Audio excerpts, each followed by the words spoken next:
Kala Islam tidak diterima oleh penduduk yang ada di kota Mekah, kemusyrikan muncul secara bergiliran. Embargo yang luar biasa, dibakar tangan paman Utsman dalam anyaman yang terbuat dari pelepah kurma. Luar biasa sadi, ditombak orang-orang yang mau memperjuangkan Islam, dibakar satu keluarganya, diembargo luar biasa. Kala itu perintah dari Allah, ya Muhammad, hijrahlah ke tempat yang lain. Ada kaum Nabi Musa, yaitu Bani Israel, yang diberangkatkan oleh Nabi Allah Musa untuk menuju ke Palestina, hijrah bersama Nabi Musa. Kenapa? Karena tidak sanggup lagi menghadapi bagaimana kerasnya Fir'aun. Megahnya kehidupan Nabi Allah Yusuf kala beliau dihijrahkan oleh Allah ke kota Mesir menjadi Perdana Menteri, bahkan menjadi orang yang paling utama di kota Mesir. Artinya hijrah ini adalah sebuah kemestian dalam kehidupan kita orang-orang Islam. Maka saat Muharram itu tiba, kita robah mindset. Ya Allah, titon yang kau liket pua yang long kubut yang baru, uronyo uton kamu gantau dengan ton yang baru. Harus punya mindset dalam kehidupan kita. Kita akan hijrah ke tempat yang lebih layak, yang diterima. Subhanallah walhamdulillah wa la ilaha illallah. Alhamdulillahilladzi ahyana ila hadhihi as-sanah. والصلاة والسلام على سيدنا محمد خير البرية وعلى آله وصحبه ومن والاه. أما بعد فيا عباد الله اتقوا الله حق تقاته. وقال تعالى في كتابه الكريم في قرآن العظيم: أعوذ بالله من الشيطان الرجيم بسم الله الرحمن الرحيم إن الذين آمنوا والذين هاجروا وجاهدوا في سبيل الله أولئك يرجون رحمة الله والله غفور رحيم. صدق الله العظيم وصدق النبي رسوله الكريم ونحن على ذلك من الشاهدين والشاكرين. إلهي أنت مقصودي ورضاك مطلوبي أعطني محبتك ومعرفتك. Jamaah sidang solat Jumat sekeyakinan seakidah yang kami muliakan, marilah di awal perjumpaan kita pada siang yang berbahagia ini, kita memuja dan memuji Allah empunya alam semesta, Rabbul Izzah, yang telah menghijrahkan seorang manusia pilihan, yakni Nabi Muhammad, dari kota Mekah menuju kota Madinah untuk merubah peradaban hidup manusia ke arah lebih baik. Selawat dan salam keharibaan baginda Rasulullah sallallahu alaihi wasallam, seorang nabi yang dipilih oleh Allah, diberikan cobaan yang berat, dirihlahkan oleh Allah dari kota Mekah ke Madinah, bahkan pernah suatu waktu Allah angkat pula Nabi Muhammad menuju ke Sidratul Muntaha. Tujuannya adalah untuk mengembangkan Islam ke seantero dunia, sehingga dengan berkat hijrahnya Nabi dari kota ke kota, dari tempat ke tempat, sampailah warna Islam dalam relung hati kita semua.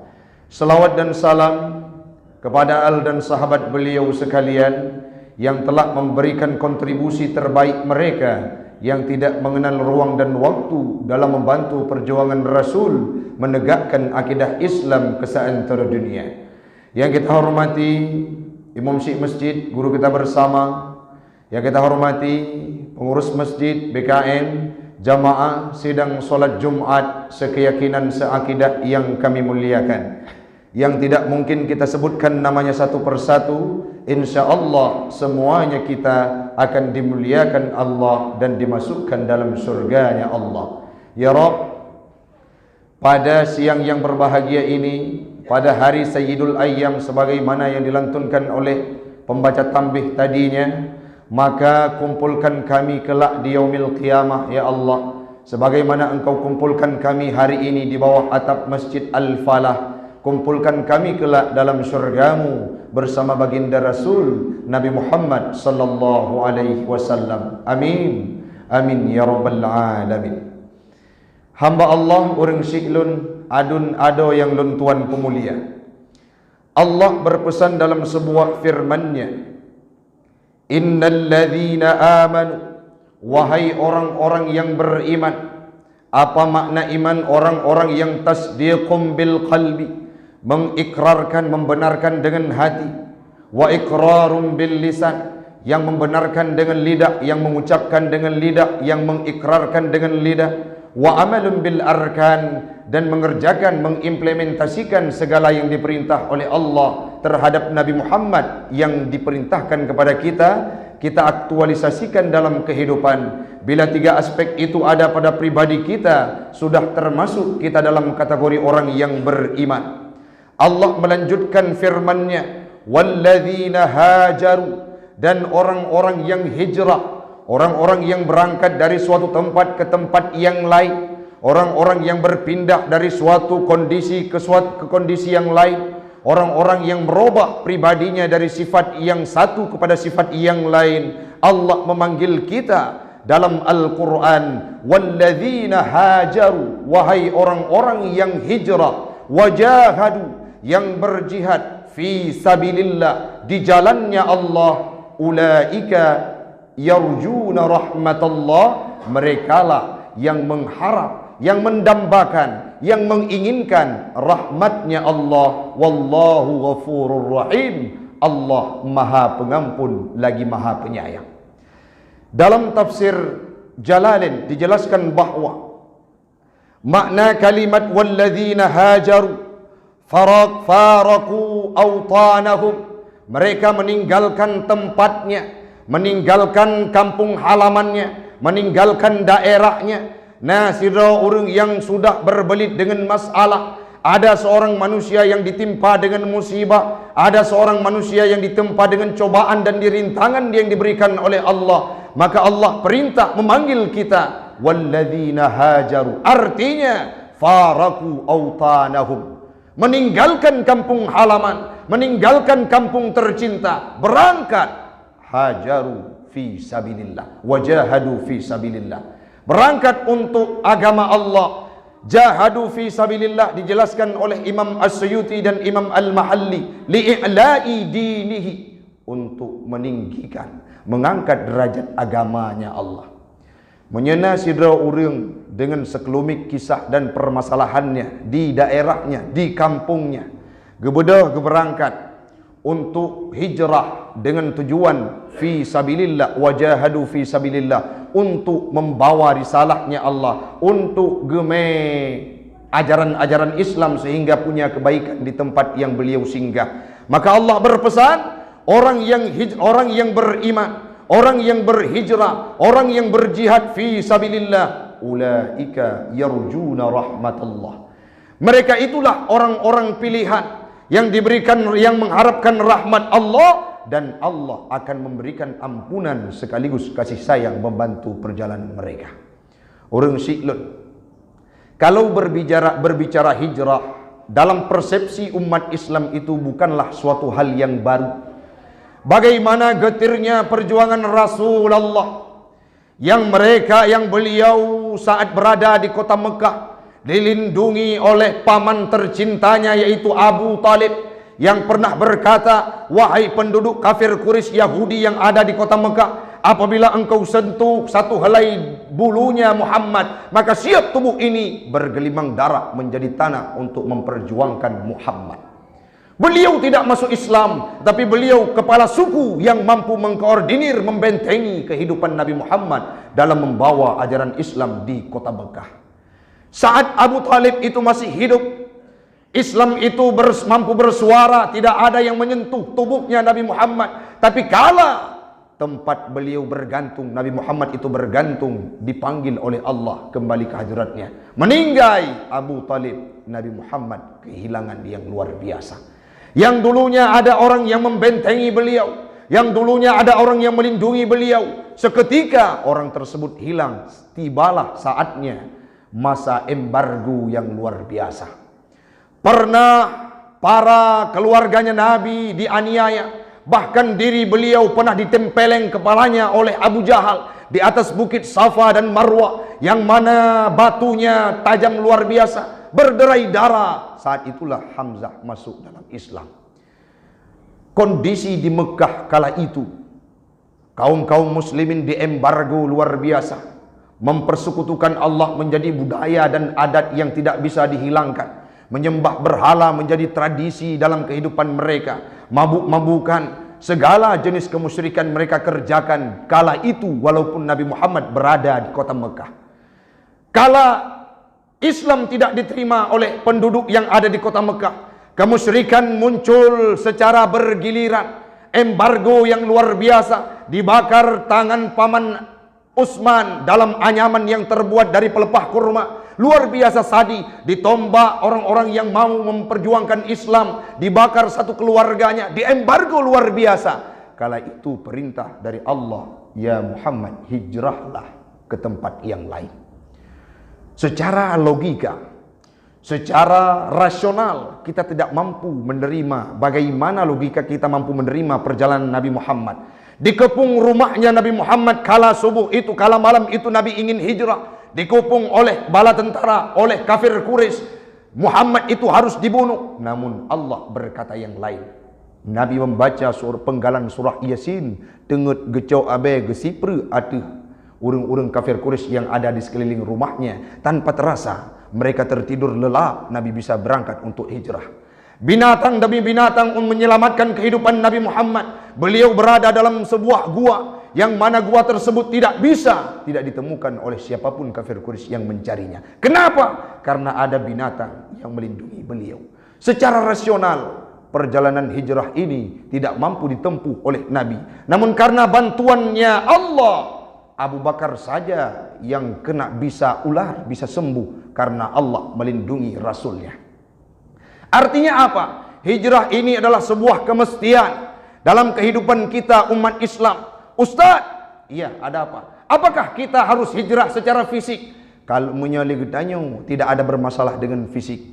Ngaureng gampung jero suara kita diterima, tetapi hijrahlah dari sifat yang buruk menuju kepada sifat yang baik. Itulah hakikat hijrah dalam kehidupan kita. Kalau ada sebuah instansi yang hadir untuk memberikan pemahaman yang indah, itu artinya mengikuti jejak untuk perjalanannya Rasulullah sebagaimana yang diperintah oleh Allah. Bukan hanya Nabi Muhammad yang hijrah dalam kehidupan umat Islam. Ada di sana Nabi Ibrahim yang hijrah ke Mekah. Saat itu lahir Nabi Ismail. Ada Nabi Allah Nuh yang dianjurkan oleh Allah untuk hijrah dengan kapalnya, dengan perahunya, dengan bahtera layarnya, sehingga orang-orang yang selamat dalam bahteranya itulah orang-orang yang hijrah bersama Nabi Nuh menyelamatkan Islam. Ada kaum Nabi Musa, yaitu Bani Israel, yang diberangkatkan oleh Nabi Allah Musa untuk menuju ke Palestina, hijrah bersama Nabi Musa. Kenapa? Karena tidak sanggup lagi menghadapi bagaimana kerasnya Fir'aun. Megahnya kehidupan Nabi Allah Yusuf kala beliau dihijrahkan oleh Allah ke kota Mesir menjadi Perdana Menteri, bahkan menjadi orang yang paling utama di kota Mesir. Artinya hijrah ini adalah sebuah kemestian dalam kehidupan kita orang-orang Islam. Maka saat Muharram itu tiba, kita robah mindset. Ya Allah, titon yang kau liket pua yang long pubuat yang baru, uronyo uton kamu gantau dengan ton yang baru. Harus punya mindset dalam kehidupan kita. Kita akan hijrah ke tempat yang lebih layak, yang diterima oleh Allah.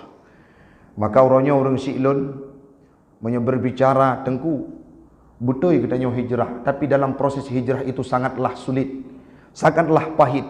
Tidak seberapa, wahai jamaah sekalian, bagaimana pahitnya sejarah hijrah Nabi Muhammad. yang mana beliau kala berada dalam tahun Amul Khuzni yang kita ceritakan tadinya, sebelum beliau berangkat hijrah ke kota Madinah, beliau terlebih dahulu ingin mencari ketenangan dengan hijrah ke kota Taif. Saat beliau melakukan hijrah ke kota Taif, beliau tidak disambut dengan mewah dan indah oleh penduduk-penduduk yang ada di kota Taif. Mungkin jarang kita dengar bahwa Nabi Muhammad itu pernah dirajam. Bukan dirajam karena beliau berzina, tetapi dirajam oleh suku Sakif yang berada di kota Taif dengan dilempari bebatuan. Kenang bak pelepa, kenang bak keneng, kenang bak tulung gasin, kenang bak gatih Nabi yang ru darah. Tapak Nabi langkah untuk menuju ke gerbang kota Taif meninggalkan suku Sakif. Kala itu bercucuran darah. Lagi tanya tahu dari lehop, tak gila lehop, tak gila ada masjid, tapi nak langkah demi langkah, maka tinggallah darah yang ada di kota Taif tersebut. Kenapa Nabi bersikukuh untuk meninggalkan kota Taif kala itu? Karena sudah ada orang yang memprovokator bahwa Muhammad itu akan merosak akidah-akidah orang-orang yang berada di kota Taif. Siapa itu? Itulah Abu Jahal. Waktu Nabi diembargo dengan para sahabatnya, Nabi ingin mencari ketenangan di kota Taif. Sebelum Nabi berangkat ke kota Taif, sebelum Nabi hijrah ke kota Taif untuk membawa ajaran Islam, terlebih dahulu datang truk Abu Jahal memprovokasi dan memprovokator. Apakah itu kita terima dan kita ada yang lakukan terhadap kita dalam kehidupan dunia ini? Sangat banyak. Kalau kita ingin menempuh jalan akhirat, ada saja rintangan dan tantangan. Namun yang perlu kita camkan dalam hati kita, hamba Allah, tidak ada satupun cobaan yang diberikan oleh Allah lebih berat dibandingkan cobaan para ulul azmi, para anbiyanya Allah, yang mana mereka memperjuangkan Islam, pilihan antara hidup dengan mati. Hijrahnya para kaum umat Islam ke kota Habasyah, datang Ja'far sebelum beliau masuk Islam, dilakukan provokator terhadap Raja Najasyi. Namun karena berkat bantuan Allah melalui kalamnya yang dibaca oleh pamannya, oleh Utsman, saat itu masuklah Islam. Ada sebuah pendapat yang menceritakan masuklah Islam Raja Najasyi, dan ada yang berpendapat tidak masuk Islam. Namun substansi dari cerita tersebut, luluh hati Raja Najasyi dibantu oleh Allah karena berkat Al-Quran, sehingga orang-orang yang hijrah dari kota Mekah menuju ke Habasyah, mereka tenang dan tentram di sana. Hari ini hamba Allah, uronya urung syi'lun katruk dalam bulan Muharram. Mari kita tanya saban sari untuk mengintrospeksi diri. Bagaimana posisi kita dalam kehidupan 1442 Hijrah tahun yang lalu. Sekarang sudah berada dalam tahun yang baru 1443 Hijriah. Maka kita harus menganalisa, harus introspeksi apa yang kurang kita perbaiki di kemudian hari. Rasul pernah berpesan dalam sebuah hadis yang diriwayatkan oleh Imam Bukhari dan Muslim, innamal a'malu binniyat. Sesungguhnya semua pekerjaan dan perbuatan itu didasari oleh niat dari kita pribadi masing-masing. Wa innama likulli imri'in ma nawa. Apapun yang kita kerjakan berdasarkan niat yang ada dalam hati kita. Faman kana hijratuhu ilallahi wa rasulih. Siapapun yang hijrah karena Allah dan ingin merengkuh rahmatnya Allah, ingin merengkuh ridhanya Allah dan rasulnya Allah, fahijratuhu ilallahi wa rasuli, maka hijrah itu akan bernilai di sisinya Allah dan rasulnya Allah. Rasul melanjutkan hadisnya, wa man kanat hijratuhu ila dunya yusibuha au ila imra'atin yunqihuha fahijratuhu ila ma hajara ilaihi. Kalau kita hijrah karena dunia, kalau kita berpindah dari suatu tempat untuk mencari ketenangan fasilitas hidup kita di dunia, bukan karena akhirat, ingin rasanya hidup mewah, di Lok Semawe sudah terbelit-belit dengan hutang, di Lok Semawe kita sudah terancam kehidupan kita, kita hijrah ke tempat yang lain untuk mencari materi yang lebih mampu meningkatkan kehidupan kita, meraih dunia, maka hijrah itu tidak akan bermakna dalam kehidupan kita, hamba Allah. Pasangkan niat, ya Allah, uronyo lung ikrar, uronyo lung menjanji, uronyo lung janji terhadap drone, ya Allah lun hijrah karena drone dan karena Rasul drone. Bila itu kita tanamkan dalam hati, kita hijrah karena Allah, kita hijrah karena ingin mengikuti risalah Rasulnya Allah, maka Allah dan Rasulnya Allah akan menerima kedatangan kita hamba Allah. Artinya di yaumil qiyamah pun nantinya, bila kita membutuhkan syafaatnya, membutuhkan syafaat Rasulullah, maka akan hadir syafaat itu dalam kehidupan kita. Kenapa? Semasa di dunia kita mempertahankan diri untuk hijrah dari suatu tempat ke tempat yang lain dengan beranggapan untuk mensyiarkan agama Allah dan meningkatkan pemahaman kita terhadap akhirat.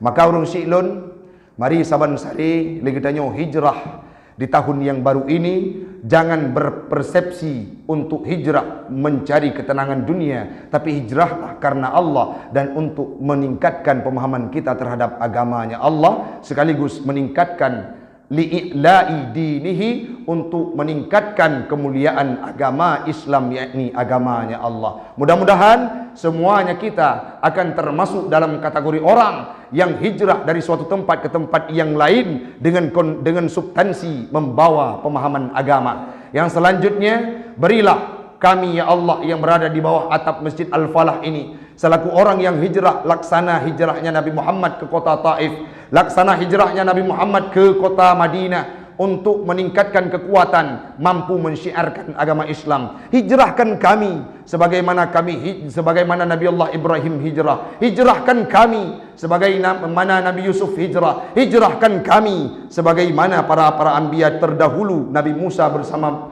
bala tentara bersama umatnya hijrah ke Palestina untuk membawa ajaran Islam. Semoga semuanya kita akan diterima doa menjadi orang yang hijrah karena Allah. Amin. Amin ya rabbal alamin.